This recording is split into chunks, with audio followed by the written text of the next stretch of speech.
Once again, welcome back to the Glorious Star classes, and today in this video lecture we will solve exercise 2.3 of chapter 2 relation and function. So let us start. Question number first is given, which of the relations are function? इनमें से दिए हुए कौन से relation function है? Describe if the relation is function find the range. अगर relation function है तो उसका रेंज भी याद करना है. ठीक है, तो देखते हैं, बहुत ही आसान है. इसमें क्या है, पहला दिया हुआ है 2 1 5 1 8 1 11 1 14 1 17 1. तो क्या है, सारे पहले एलिमेंट का एक एक इमेज है. 2 का भी इमेज एक ही है, 5 का भी इमेज है, 8 का इमेज है, 11 का इमेज है, 14 का इमेज है. यानी सारे फर्स्ट ऑर्डर पेयर में फर्स्ट एलिमेंट का एक एक एलिमेंट है. ठीक है, तो ये रिलेशन है. तो लिखेंगे it is a relation, sorry it is a function. यह फंक्शन कैसा है, यह फंक्शन रिलेशन है. यह जो रिलेशन दिया है ये क्या है, यह रिलेशन एक फंक्शन है. क्यों? क्योंकि सारे फर्स्ट अवयवों का केवल एक ही क्या है, इमेज है. अगर 2 का एक और इमेज होता है 2 2 यहाँ पे बीच में, तो उस समय यह फंक्शन नहीं होता. लेकिन ऐसा कुछ नहीं है, सारे अवयवों का एक एक क्या है, इमेज है. ठीक है, तो अगर इसका रेंज भी बताइए तो रेंज बता देंगे. रेंज क्या हो जाएगा, जो सेकेंड एलिमेंट होते हैं, तो सेकेंड एलिमेंट क्या है, 1 है. यहाँ भी 1 है, तो एक ही बार लिख देंगे 1, रेंज 1. ठीक है, सेकेंड क्वेश्चन कर रहा है, ऐसा कुछ दिया है रिलेशन, तो कह रहा है कि क्या है, फंक्शन है. तो देखते हैं, 2 का एक है, 4 का भी एक ही इमेज है और कहीं 4 नहीं है पहले एलिमेंट के रूप में. 6 एक ही जगह है, फिर से दोबारा कहीं पे 6 फर्स्ट एलिमेंट के रूप में नहीं है ऑर्डर पेयर में. ठीक है, 8 भी एक ही बार है, 10 भी एक ही बार है, 12 भी एक ही बार है, 14 भी एक ही बार है. ठीक है, यानी सारे अवयवों का क्या है, एक एक इमेज है, केवल एक ही इमेज है. तो हम कह सकते हैं it is a function. It is a function, यह फंक्शन है. यह रिलेशन क्या है, फंक्शन है. रेंज पूछ रहा है, तो रेंज क्या होता है, set of the second element. ठीक है, तो सेकेंड एलिमेंट क्या है, 1 है, 2 है, 3 4 5 6 7, 3 4 5 6 7. ऐसा हम लोगों ने इंट्रोडक्शन के वीडियो लेक्चर में पढ़ा था 2.3 में. तीसरा करें, बताइए से जो रिलेशन है फंक्शन है कि नहीं. तो ये नहीं है. क्यों? क्योंकि 1 का इमेज 3 है, यहाँ पे 1 का इमेज 5 है, तो एक ही अवयव का 2 इमेज हो जा रहा है. अगर हम इसको ऐसे देखें, यहाँ पे 1 1 2, यहाँ पे 3 5 5, 1 का इमेज 3 भी है और 1 का इमेज 5 भी है. ठीक है, 2 का इमेज 5 है, तो एक ही अवयव का 2 इमेज बन गया. 3 और 5 2 बना रहे थे, और रिलेशन फंक्शन नहीं है. तो लिखेंगे it is not a function, यह फंक्शन नहीं है. ठीक है, अब फंक्शन नहीं होगा तो इसका रेंज भी नहीं निकालेंगे. रेंज बता देंगे, इसका रेंज बता सकते हैं. रेंज क्या होगा, क्योंकि रिलेशन का तो रेंज होता है. ठीक है, तो 3 5 5, तो केवल 3 5 लिखेंगे, 2 बार 5 दिया है तो. ठीक है, बढ़ते हैं सेकेंड क्वेश्चन की तरफ. सेकेंड क्वेश्चन क्या कर रहा है, find the domain and range of the following real functions. In functions का क्या करना है, हमें डोमेन और रेंज बताना है. तो पहला क्वेश्चन किताब में कुछ कंफर्म नहीं दिया था. ठीक है, देखते हैं डायरेक्ट इसका सेकंड पार्ट. सेकंड पार्ट क्या कर रहा है कि f(x) is equal to root 9 minus x square. तो इसको क्या करेंगे, सबसे पहले इसको देखेंगे कि फंक्शन कहाँ तक डिफाइन है. ठीक है, तो जो फंक्शन है, अगर x का जो मान है यहाँ पे कुछ ऐसा रखा जाए कि ऋणात्मक संख्या आ जाए, यानी रूट में कुछ माइनस में आ जाए. जैसे मान लीजिए हमने यहाँ पे x का मान 4 रख दिया. ठीक है, तो 4 का स्क्वायर क्या हो जाएगा, 16. 9 माइनस 16 रूट में हो जाएगा, यानी रूट 7. रूट 7 रियल नंबर नहीं है. ठीक है, रियल नंबर कोई भी संख्या होती है, रियल नंबर होती है, लेकिन अगर कोई संख्या रूट में माइनस के साइन के साथ है तो रियल नंबर नहीं है, वो हो जाती है इमेजिनरी नंबर. Imaginary number. ठीक है, ये चीज़ हम लोग कॉम्प्लेक्स नंबर जब पढ़ेंगे क्लास 12 में तब हम जानेंगे. ठीक है, कि इमेजिनरी नंबर क्या होता है. तो इस फंक्शन को डिफाइन होने के लिए क्या चाहिए, x का ऐसा वैल्यू होना चाहिए जो, मतलब ये जो पूरा फंक्शन है 9 माइनस एक्स स्क्वायर जो है, ठीक है, इसका जो मान है हमेशा 0 के बराबर या 0 से बड़ा होना चाहिए. क्योंकि 0 से अगर छोटा हुआ यानी माइनस में हुआ तो ये पूरा क्या हो जाएगा, फंक्शन रूट माइनस में हो जाएगा. रूट -7 हो सकता है, रूट -10 हो सकता है, कुछ भी आ सकता है. ठीक है, तो यह जो चीज़ है हमेशा क्या होना चाहिए, 0 से बड़ा होना चाहिए, या 0 के बराबर भी चलेगा. ठीक है, तो इस क्वेश्चन में हमें बताना है रेंज। तो सबसे पहले एक्स का वैल्यू देखते हैं क्या क्या हो सकता है। तो अगर हम यहाँ पे क्या लिखें, -x², यहाँ से x² को उधर हम ला दे रहे हैं, x² इक्वल टू क्या आ जाएगा, ग्रेटर देन इक्वल टू 9, ठीक है। यानी x का वैल्यू क्या आ जाएगा, +-3। x का मान या तो +3 और -3 के बीच रहेगा, या हमें लिख सकते हैं x का जो वैल्यू होगा ग्रेटर देन इक्वल टू +-3, ठीक है। या तो +3 से बड़ा,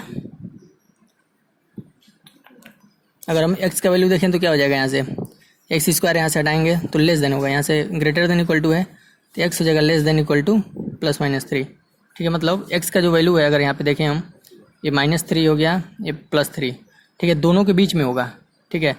अगर +3 से अधिक हुआ या -3 से छोटा हुआ, ठीक है, तो फंक्शन क्या हो जाएगा, ऋणात्मक हो जाएगा, यानी रूट में माइनस आ जाएगा, ठीक है।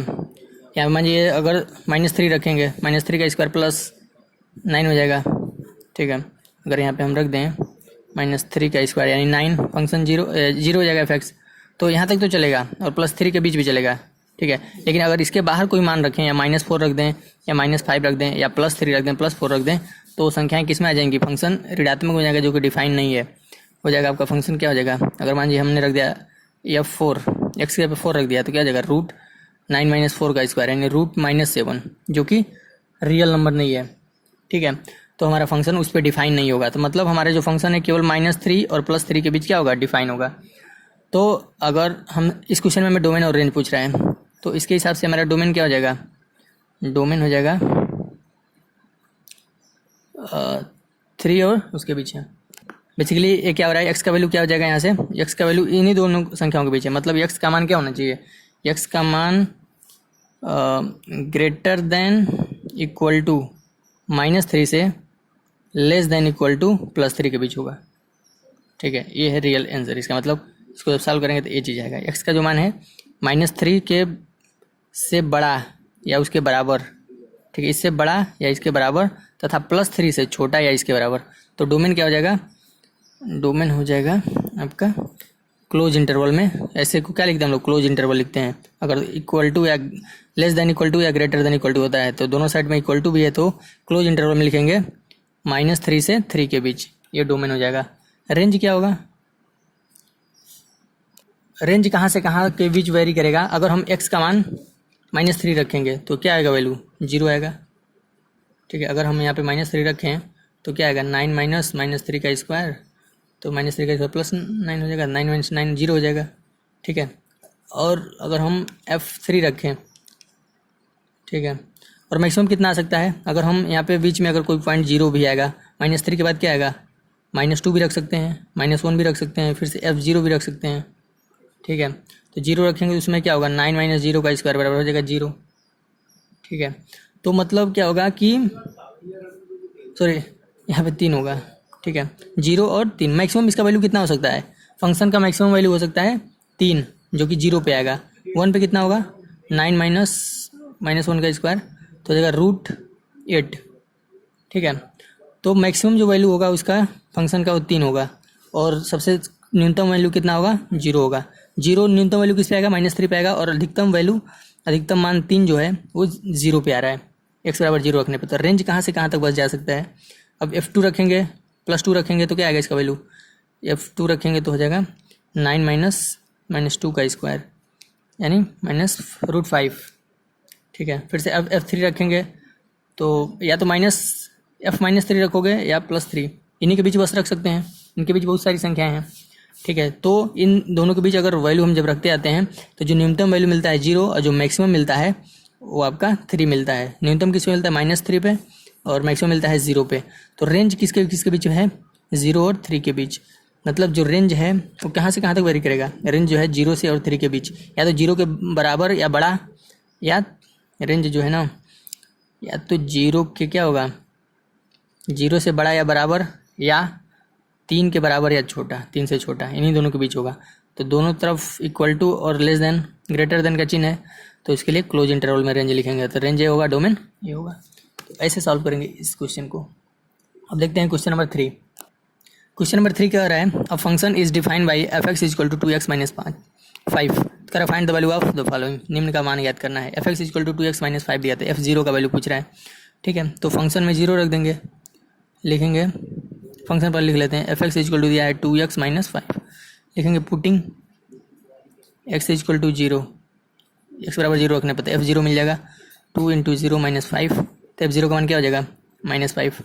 इस तरह f7 पूछा है, तो लिखेंगे पुटिंग x = 7, तो f7 मिल जाएगा = 2 × 7 - 5, 14 में से 7 जाएगा 9, f7 मिल गया।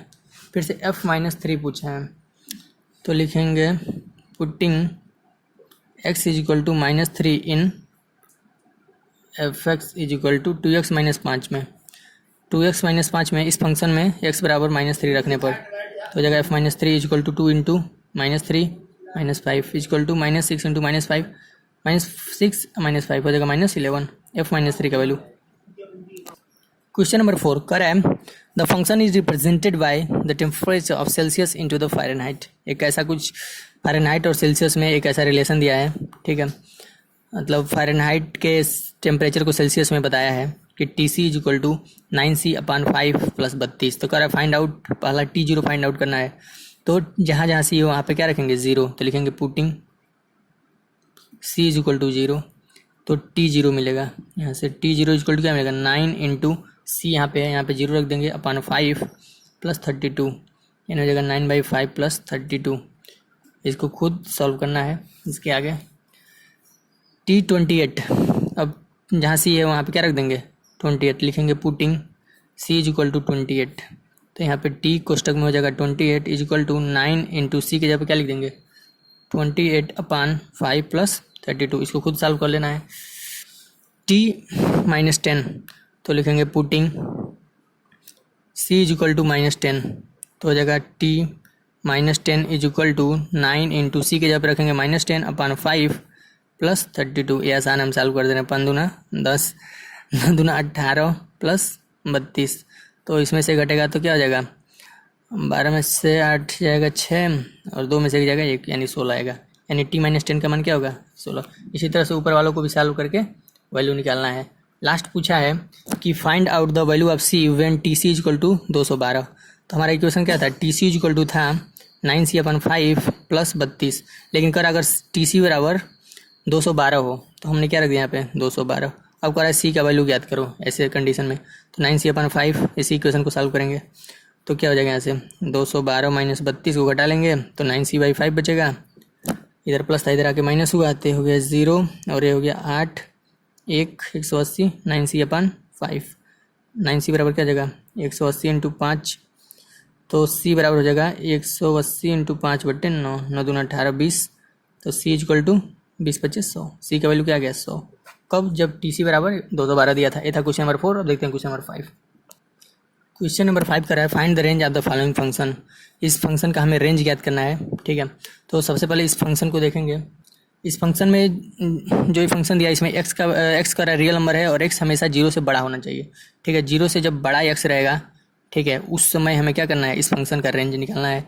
तो यानी हमारा जो x है > 0 है, ठीक है। तो अगर हम इस फंक्शन को लाना चाहें तो हम क्या कर सकते हैं, दोनों साइड में 3 से गुणा कर दें, तो ये 0 से गुणा होगा तो क्या होगा, इतना ही रह जाएगा। फिर से अगर हम माइनस से गुणा कर दें दोनों साइड में, तो जब माइनस से गुणा करेंगे 0 में तो ये > का चिन्ह बदल जाएगा, इधर आ जाएगा। तो कोई भी संख्या अगर माइनस हो जाएगी तो 0 से छोटी हो जाएगी, यानी 0 उस समय बड़ा हो जाएगा, ठीक है। अब क्या करेंगे, इस फंक्शन लाने के लिए दोनों साइड में 2 जोड़ेंगे, तो इधर 2 जोड़ दिया और इधर भी 2 जोड़ दिया, ठीक है। यानी 2x - 3 का मान हमेशा क्या होना चाहिए, 2 से बड़ा होना चाहिए। यानी जो फंक्शन है उसका हमेशा मान 2 से क्या होगा, छोटा होगा, ठीक है। 2 से छोटा होगा, यानी फंक्शन f(x) का मान क्या हो रहा है, यही क्या है f(x) है, यानी f(x) का मान क्या हो रहा है 2 से छोटा है। तो बड़ा किससे होगा, तो बड़ा अगर कोई संख्या 2 से छोटी है तो किससे बड़ी हो सकती है, मैक्सिमम वो -∞ से बड़ी हो सकती है, ठीक है। तो f(x) जो होता है वही क्या होता है, रेंज होता है। जो x का वैल्यू होता है वो होता है डोमेन, और जो f(x) का मान मिलता है x का वैल्यू रखने पर वो होता है डोमेन। तो f(x) का मान क्या मिल रहा है, -2 से छोटा, ठीक है। तो कोई संख्या -2 से सारी संख्याएं छोटी जो हैं, तो कहाँ तक -2 से छोटी हो सकती है, -∞ तक छोटी हो सकती हैं, मतलब एफ एक्स माइनस इन्फिनिटी से बड़ा होगा और 2 से क्या होगा, छोटा होगा हमेशा, ठीक है, इस एक्स ग्रेटर देन 0 के रखने पर। तब इसका जो रेंज हो जाएगा वो क्या हो जाएगा, रेंज, इसको हम लोग ओपन इंटरवल में लिखेंगे, ओपन इंटरवल माइनस इन्फिनिटी से 2 तक। क्यों ओपन में लिख रहे हैं, क्योंकि यहाँ पे ग्रेटर देन इक्वल टू का चिन्ह नहीं है, केवल लेस देन ग्रेटर देन है, ठीक है। तो माइनस इन्फिनिटी वैसे लिखेंगे और ये 2 लिखेंगे, ऐसे नहीं लिखेंगे, ऐसे लिखेंगे माइनस इन्फिनिटी और ये 2, ठीक है। सेकंड पार्ट है, करा f x equal to x square plus 2, करा x is a real number. यहाँ भी एक्स का मान क्या होना चाहिए, यहाँ भी दिया नहीं है लेकिन एक्स का मान हम एज्यूम करेंगे 0 से बड़ा होगा, ठीक है। एक्स ग्रेटर देन 0 तो एक्स का स्क्वायर भी ग्रेटर देन 0 होगा, तब दोनों साइड में प्लस 2 जोड़ देंगे, एक्स स्क्वायर प्लस 2 तो ये भी हमेशा ग्रेटर देन 0 होगा, ठीक है। तो एफ एक्स क्या हो गया, हमेशा ग्रेटर देन 0 हो गया।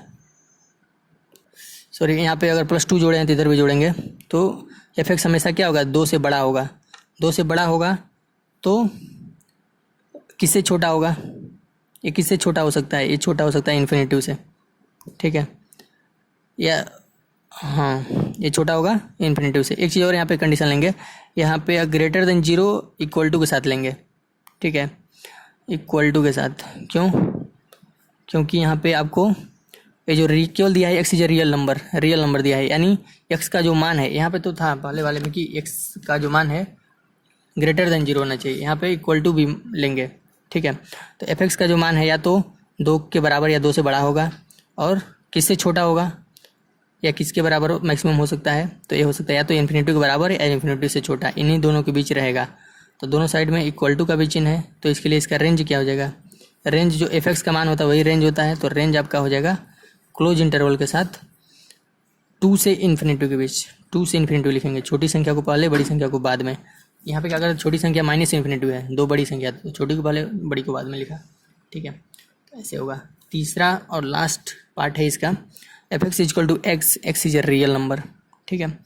तो अगर कोई संख्या रियल नंबर है और f x equal to x है, तो कोई भी संख्या रखेंगे तो उसका क्या होगा, एक्स का जो मान है वो क्या होगा, हमेशा ग्रेटर देन इक्वल टू 0। तो कोई भी वैल्यू रखेंगे तो उसका मान क्या होता रहेगा, उसका मान रियल नंबर रखेंगे तो वही रियल नंबर मिल जाएगा, ठीक है। मतलब इसका रेंज क्या हो जाएगा, सारे real number, set of real number, या इस तरह लिखते हैं range equal to R. R का मतलब होता है सेट ऑफ रियल नंबर, ठीक है। तो कोई भी वैल्यू रखो, 1 रखेंगे तो एफ एक्स का मान 1, 2 रखेंगे तो 2, कोई भी रियल नंबर रखेंगे तो रियल नंबर ही मिलता चला जाएगा। जैसे मान लीजिए F1 रखा तो 1 मिला, F2 रखा तो 2 मिला, ऐसा हमने पढ़ा था फंक्शन के डिफिनीशन में 4, ठीक है। इस तरह कुछ भी रख रहे हैं तो वही चीज़ मिलता चला जा रहा है, यानी कोई रियल नंबर रखेंगे तो वही रियल नंबर मिलते चले जाएंगे, ठीक है। तो रेंज हो जाएगा सेट ऑफ रियल नंबर, यानी रेंज इक्वल टू आर। तो ये था एक्सरसाइज 2.3 का सोल्यूशन। इस वाले में केवल क्वेश्चन नंबर 5 और क्वेश्चन नंबर 2 थोड़ा डिफरेंट था, इसको कम से कम 1 से 2 बार देखने के बाद समझ में आएगा, ठीक है। तो लेकिन ये बहुत इंपॉर्टेंट है, आगे बहुत सारे क्वेश्चन इस पर सॉल्व किए जाएंगे। अगले वीडियो लेकर हम लोग सॉल्व करेंगे 2.3 के विविध प्रश्नावली, ठीक है। जिस प्रश्नावली में बस इतना ही।